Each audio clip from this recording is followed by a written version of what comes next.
When Princess Anne, the late Queen Elizabeth II's only daughter, honored her mother's memory on September 12th, she also made history. Anne, the Princess Royal, was the first woman to participate in a tradition known as the Vigil of the Princes. As NBC royal expert and commentator Daisy McAndrew explained, the Vigil of the Princes is a symbolic move in which 4 people stand at each side of a royal coffin. In this case, the vigil was performed in St. Giles Cathedral in Edinburgh, Scotland. The princess joined her siblings King Charles III, Prince Andrew, and Prince Edward in standing around their mother's coffin for approximately 10 minutes, according to Town & Country. The Royal Company of Archers joined the grieving princess and princes in their vigil. This is a pretty monumental moment. Queen Elizabeth died on September 8th at the age of 96. Her funeral celebration marks the 3rd time that this royal vigil has been held. The tradition originated when the Queen's grandfather, King George V, died in 1936, and 4 of his children stood vigil around his coffin.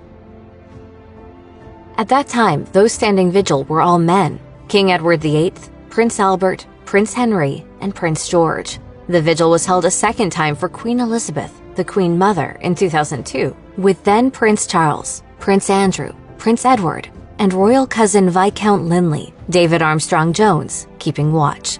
Perhaps it is not surprising that Princess Anne would be the first woman to participate in a royal tradition.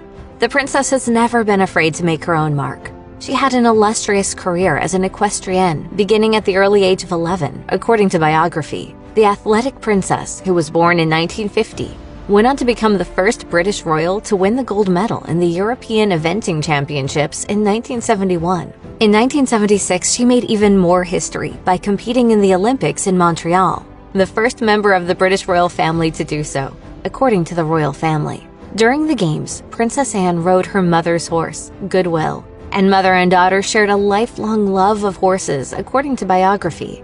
In general, royal experts say that the Queen and Princess had a good relationship. In addition to her historic vigil, Princess Anne also played an important role in her mother's funeral by being the only one of her children to travel with her coffin from Balmoral Castle to Edinburgh to London, something people familiar with the family say the Queen probably requested. And riding in a state Bentley, a somber Princess Anne. She escorts her mother every minute of the 6-hour journey. The princess profoundly respected her mother as well.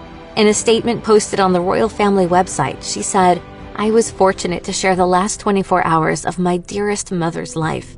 It has been an honor and a privilege to accompany her on her final journeys." According to National World, the Vigil of the Princes denotes not only a period of mourning, but more specifically, a period of mourning of a well-known political figure.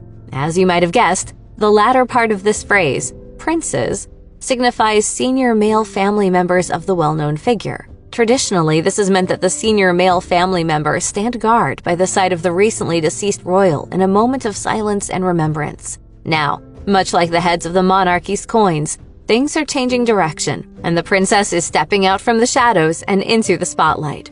Good Housekeeping reports that while making history as the first female to partake in the long-held tradition Vigil of the Princes, Princess Anne has also turned some heads for standing beside the coffin donning her Navy ceremonial military uniform, embellished in an array of medals, including the Queen Elizabeth II Coronation Medal, among others. She is currently the only female member of the royal family to wear this ensemble, an additional honor alongside being the only female member of the royal family to take part